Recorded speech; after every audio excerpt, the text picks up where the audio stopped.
我总是说，你要向东方学习哲学，向西方学习科学。这句话听起来像是某种陈词滥调的鸡汤，但请相信我，这甚至比我银行账户里的那些数字更具含金量。我花了半辈子才参透这其中的逻辑，而今天我想把这套逻辑像拆解代码一样拆解给你看。如果你能听懂接下来我说的哪怕1/10%，你的人生效率将会有指数级的提升。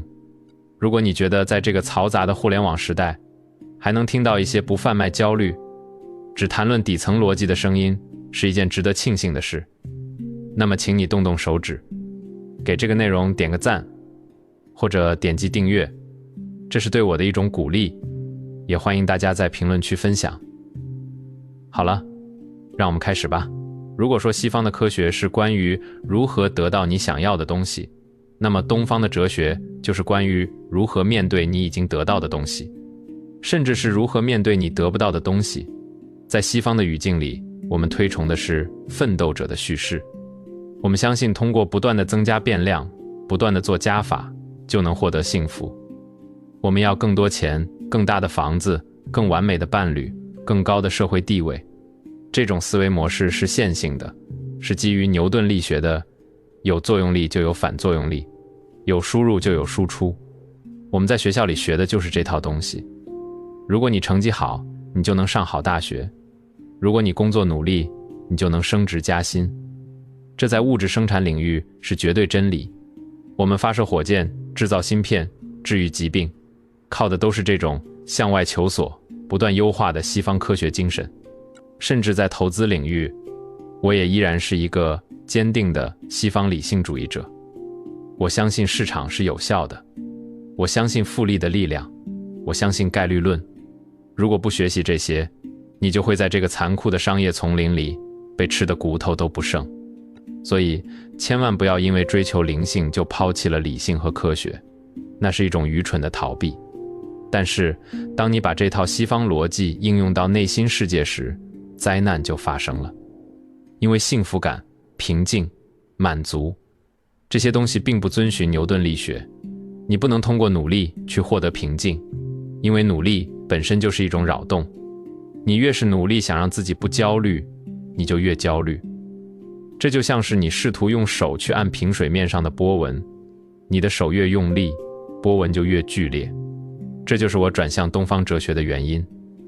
我开始阅读那些存活了数千年的古籍，我开始尝试理解佛陀、老子以及后来无数开悟者所说的话。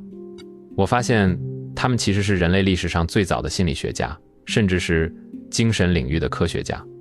他们早就发现了一个真相：人类的苦难并不源于外部世界的匮乏，而源于内心欲望的失控。让我们来重新定义一下欲望。在我的词典里，欲望就是你和自己签订的一个契约。契约的内容是，在该愿望实现之前，我随时随地都有权感到痛苦。想想看，是不是这样？当你想要那辆新出的跑车时，你其实是在告诉自己，在没有得到那辆车之前，我是不完整的，我是不快乐的。然后你开始奋斗，你运用西方的科学和手段去赚钱，终于你买到了那辆车。那一瞬间，你感到无比的快乐。但请你诚实地告诉我，那种快乐是因为车本身吗？不是的，那种快乐是因为你终于解除了那个让自己痛苦的契约。你的焦虑消失了，因为你不再想要它了。但没过多久，可能是几天，甚至几个小时，你的大脑又会生出新的欲望，也许是一块新手表，也许是邻居家更大的游艇。于是你又签订了新的痛苦契约，这是一个永无止境的跑步机。西方的科学教你如何在跑步机上跑得更快，而东方的哲学则教你如何走下这台跑步机。我开始尝试一种叫做做减法的生活，这不是让你扔掉所有的财产去山洞里隐居，那是一种表演，不是修行。真正的修行是在喧嚣的红尘中，在拥有巨额财富的同时，内心却不被其羁绊。我学会了观察自己的念头，这一点非常关键。大多数人认为自己就是自己的念头。当你的大脑告诉你我很生气时，你觉得自己就是愤怒本身。但东方哲学教导我们，你不是你的念头，你是那个观察念头的人。这听起来有点抽象，让我打个比方，你的心智就像是一条流淌的河，里面漂浮着各种垃圾，焦虑、嫉妒、恐惧、贪婪。如果你跳进河里，试图抓住每一个垃圾去分析它、对抗它，你就会被淹死。你要做的是站在岸上，看着这些东西流过。这就是冥想的本质。很多人问我怎么冥想，是不是要盘腿坐着数呼吸？形式并不重要，重要的是你要学会按下那个暂停键。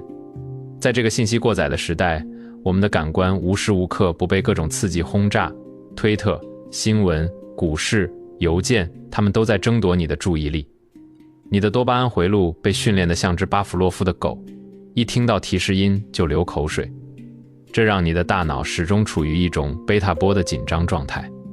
你需要给大脑留出空档，哪怕每天只有1个小时，什么都不做，不看手机，不读书，不听音乐，只是坐着，哪怕只是看着窗外的树叶发呆。刚开始你会觉得极其难受，你的大脑会疯狂的反抗，它会告诉你，这太浪费时间了，你还有那么多事儿没做。这就是你的猴子心智在作祟。如果你能坚持下来，你会发现一个奇妙的临界点。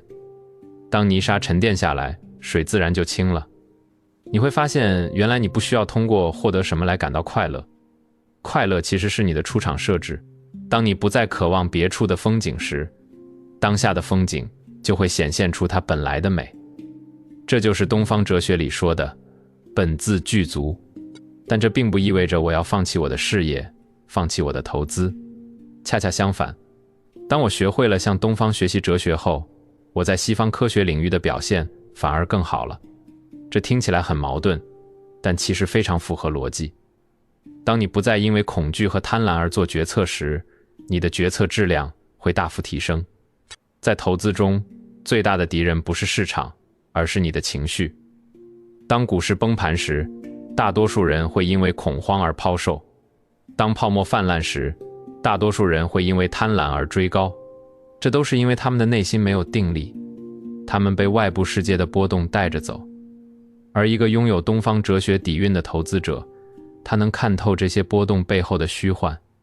我知道，这一切都是无常的，涨跌只是数字的游戏。我能以一种近乎冷酷的理智去分析局势，因为我的自我价值并不绑定在这些数字上。输了，我还是我；赢了，我也还是我。这种超然的状态，反而让我成了市场上最危险的猎手。所以，我提倡的人生哲学是做一个理性的佛教徒。这听起来是个缝合怪，但我觉得这是现代人最好的生存策略。什么是理性的佛教徒？首先，我们要拥抱理性，拥抱科学。我们要承认客观现实的规律。如果你从楼上跳下去，引力会让你摔死。不管你冥想功夫多深，如果你不努力工作，不创造价值，你就没有饭吃。这是经济学的规律。我们要像科学家一样去研究如何赚钱，如何在这个社会上立足。我们要学习数学、物理、计算机、微观经济学，这些是理解现代世界的通用语言。特别是物理学，我认为它是最接近真理的学科。物理学教导我们从第一性原理出发思考问题，不被表象所迷惑。这和佛学里的破除妄念其实有异曲同工之妙。在积累财富的过程中，我们要利用杠杆。这完全是西方的概念。阿基米德说，给我一个支点，我能撬动地球。在现代社会，代码和媒体就是不需要许可的杠杆。你写一段代码，它可以不睡觉、不休息地为你工作，服务成千上万的人。你录一段播客，或者像现在这样写一篇文章，它可以被无限复制，传播给全世界。这就是科学和技术赋予我们的神力。我们必须利用这些工具来从繁重的体力劳动中解脱出来，因为只有当你不再为了生存而疲于奔命时，你才有闲暇去思考更高维度的问题。然而，在拥有了这一切之后，或者在追求这一切的过程中，我们要保持一颗佛教徒的心。我们要明白，所有的成功、财富、名声本质上都是空的，它们是工具，不是目的。如果你把工具当成了目的，你就会成为工具的奴隶。我见过太多硅谷的聪明人，他们智商极高，身价过亿，但他们过得非常悲惨，因为他们把西方的竞争逻辑带回了家里。他们跟妻子争论对错，像在法庭上辩论一样。他们跟孩子比拼成就，把孩子当成另一个创业项目来孵化。他们永远活在未来，永远在焦虑下一个里程碑。他们不懂得什么叫够了，在他们的世界里没有终点线，这是一种病态的聪明。向东方学习，就是学习如何划定那个终点线，就是学习如何对自己说，我现在拥有的已经足够让我快乐了。这种知足不是让你停止进步，而是让你在进步的过程中不再痛苦。你是因为热爱而工作，不是因为恐惧而工作。你是因为好奇而探索，不是因为贪婪而掠夺。让我讲一个关于运气的观点，这能很好地结合东西方的智慧。我认为运气分4种。第一种是盲目的运气，完全靠天吃饭，买彩票中奖，这不值得讨论。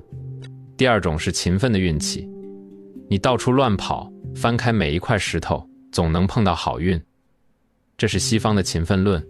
第三种是敏锐的运气，因为你有知识储备，你能看到别人看不到的机会，这是科学赋予你的洞察力。但最高级的运气是第4种，你打造了独特的个性及声誉，运气会自动来找你。这第4种运气其实就带有一种东方哲学的味道，所谓的无为而无不为。你不再疯狂地追逐机会，而是通过修炼自己，让自己成为一个强引力场。你专注于做那些即使没有回报你也愿意做的事情，你专注于成为最真实的自己。在这个过程中，你不仅创造了巨大的价值，西方逻辑，你也获得了内心的平静和喜悦，东方逻辑。我在推特上经常发一些短句，有人说我是推特哲学家，其实我只是在记录我清理大脑内存的过程。每一条推特都是我对自己的一次提醒。比如我说，读那些基础的书，但要像专家一样去读。这既是科学的学习方法，也是一种修行的态度。我们现在的知识体系太碎片化了，人们只读新闻标题，只看短视频，这让人变得浮躁。真正的智慧藏在那些经过了时间检验的古书中。林迪效应告诉我们，一本书流传的越久，它在未来继续流传的可能性就越大。所以去读达尔文，去读亚当、斯密，去读费曼，同时也去读《道德经》，去读博家梵歌，去读沉思录。把这2类书放在一起读，你会产生奇妙的化学反应。你会发现，物理学中的熵增定律，封闭系统总是趋向于混乱，其实就是佛学里说的诸行无常。为了对抗熵增，生命体需要不断地摄取能量，维持秩序。而为了对抗内心的熵增、烦恼和杂念，我们需要冥想，需要智慧的指引。你看，真理在顶端是相通的。我还想谈谈独处，这在当今社会被严重低估了。帕斯卡尔说过，人类所有的不幸都源于不能在房间里独自安静地坐着。这句几百年前的话，放在今天简直是振聋发聩。我们害怕独处，因为独处时我们要面对那个真实的千疮百孔的自己，所以我们哪怕上厕所都要带着手机，哪怕排队都要戴着耳机。我们用无意义的信息填满每一秒钟的空白，以此来逃避内心的空虚。但是真正的创造力，真正的洞见，都诞生于独处之中。当你切断了与外界的连接，你内在的智慧才会浮出水面。无论是西方的科学发现，还是东方的顿悟，往往都发生在一个人的时刻。牛顿在苹果树下是独自一人，佛陀在菩提树下也是独自一人。所以我给年轻人的建议是，要极度的入世，也要极度的出世。极度入世意味着你要拥抱现代文明的成果，不要鄙视金钱，不要鄙视商业，去学习编程，去学习销售，去理解这个世界的运行规则。在这个层面上，你要做一个彻底的理性主义者，一个实用主义者，用科学的方法论去打磨你的技能，去建立你的资产。你要明白，贫穷并不能带来高尚，它只会带来限制。如果你连饭都吃不饱，连给家人看病的钱都没有，你是很难保持内心的宁静的。极度出世意味着你要在精神上保持独立和自由，不要被社会的评价体系绑架，不要为了别人的眼光而活。当你在名利场中打滚时，你要保留一只冷静的眼睛，在高处看着自己。你要明白，这一切只是一场游戏。你可以玩得很认真，但不要以为那是真的。当你晚上回到家，关上门，你要能立刻从那个角色中抽离出来，回到那个纯粹的、宁静的觉知之中。这种切换很难，真的很难。我花了20年才摸到一点门道，有时候我也回不去，我也会被焦虑裹挟，但我知道方向在哪里。我知道，当我感到痛苦时，不是因为世界错了，而是因为我的反应模式错了。这种觉知本身就是解药。有人问我，如果只能留下一条建议给现在的年轻人，我会说什么？我会说，保护好你的注意力。你的注意力是你拥有的最宝贵的资产，比你的钱更值钱。外部世界有成千上万个聪明的团队，他们在用最顶尖的科学算法，试图窃取你的注意力，把它变现。如果你不主动控制你的注意力，你就会成为别人的变现工具。向东方学习，就是学习如何收回注意力的控制权，把它投射到那些真正重要的事情上，比如陪伴家人，比如欣赏美景，比如探索真理。最后，我想聊聊关于退休的定义。很多人认为退休就是到了65岁，领养老金，然后去打高尔夫，这是西方的工业化定义。我的定义是，当你不再为了想象中的明天而牺牲今天时，你就退休了。你可以通过3种方式达到这个状态。第一，存够了钱，靠被动收入生活，这是西方的财富路径。第二，把你的欲望降到0，你可以做个苦行僧，这是东方的极致路径。第三，找到这辈子最热爱的事，把它变成工作，你乐在其中，根本不想停下来。这第3条路就是东西方智慧的完美结合。你用西方的科学手段把热爱变成了事业，创造了财富，同时你用东方的哲学心态享受着过程，活在当下。你不再区分工作和生活，不再区分痛苦和快乐，你就是在单纯的存在和创造。这就是我所追求的境界，也是我希望你们能达到的境界。在这个充满不确定性的时代，只有把自己锻造成一个反脆弱的个体，才能立于不败之地。这种反脆弱既来自于物质上的富足科学，也来自于精神上的圆满哲学。不要偏废任何一方，只有一条腿走路的人注定走不远。讲了这么多，其实核心就只有一点：外界的赢家，内心的隐士。这很难，但值得你用一生去修炼。现在我想请你停下来思考一下，此时此刻困扰你的那个最大的烦恼，如果是放在宇宙的尺度下，放在生死的维度上，它还重要吗？如果你能用科学的眼光看透它的因果，用哲学的眼光包容它的存在，你是不是会感觉轻松一点？如果你觉得这篇长文对你的思维哪怕有一点点的触动，或者帮你清理了一点点大脑的缓存，请记得在下方点个赞，订阅我的频道，并开启那个小铃铛。这不仅是为了不错过未来的内容，更是为了在这个充满了噪音的世界里，给自己保留一个清醒的信号源。在这个数据泛滥的时代，我们比以往任何时候都更需要高质量的思考。顺便说一句，最近市场又在波动， AI 技术也在疯狂迭代，很多人又开始焦虑了。与其在恐慌中随波逐流，不如趁这个机会拿起一本好书，或者只是安静地坐一会儿。记住，风浪越大，越要向内寻找锚点。我们下次见，祝你们富有且平静。